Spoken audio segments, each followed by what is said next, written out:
The early morning sky was still painted in midnight blue when Anissa turned on the lights of her tiny bakery at the corner of Maple and 7th. A faint chill clung to the windows, but inside, the scent of rising dough and cinnamon soon began to fill the air. For Anissa, this bakery wasn't just a business, it was her second chance. 5 years ago, she stepped off a plane from Syria with a suitcase full of homemade recipes, a head full of broken English, and a heart heavy with both hope and grief. She had lost her husband to war, her home to rubble, and her sense of self to displacement. But what she hadn't lost was the memory of her mother's voice. If you can make bread with love, you'll never be truly lost.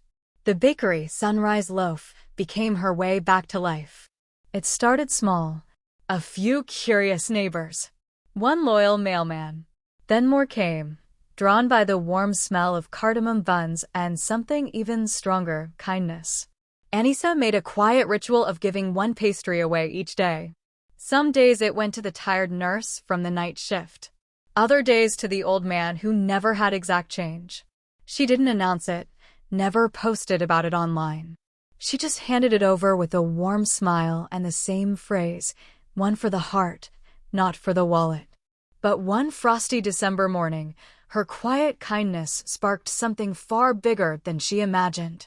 That day, a young boy named Leo stood outside the bakery window, staring at a fresh tray of chocolate croissants. His coat was threadbare, his cheeks red with cold. Anissa opened the door and beckoned him in. "Where's your mama?" she asked gently, pouring him a cup of warm milk. Leo looked down. "She's working. All the time. I just wanted to smell something nice."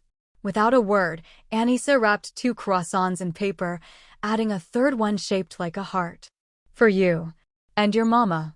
And one to share with someone who needs a smile." Leo blinked back tears. "But I have no money." Anissa smiled. "One for the heart, remember?" He nodded and ran off into the snow.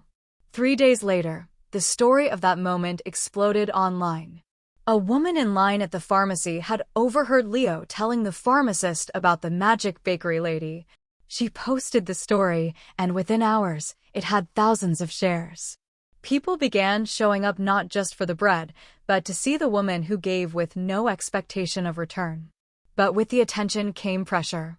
Anissa found herself overwhelmed. The line outside grew longer. A reporter asked, "How do you afford to give so much away?" She hesitated. The truth was, she couldn't anymore. Her oven needed repair. Rent was late. Flour prices had doubled. But how could she stop giving? That night, she found an envelope under her door. Inside was a note. "Dear Anissa, you once gave me a free scone when I had no job and no hope. That small act gave me the courage to keep going. I now own a tech company. Enclosed is a check, not charity, just bread returned with love.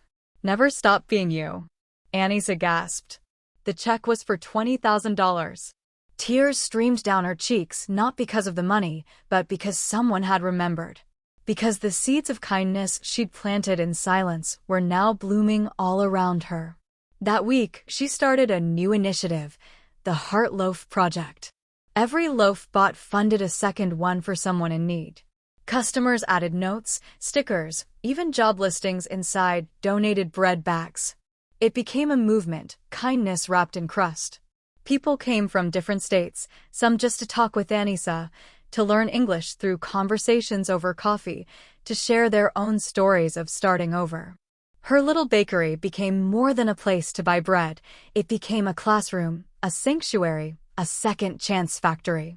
Years later, Anissa stood at the counter, now older, her hair streaked with silver, watching as Leo, now a teenager, taught a young refugee girl how to pronounce croissant.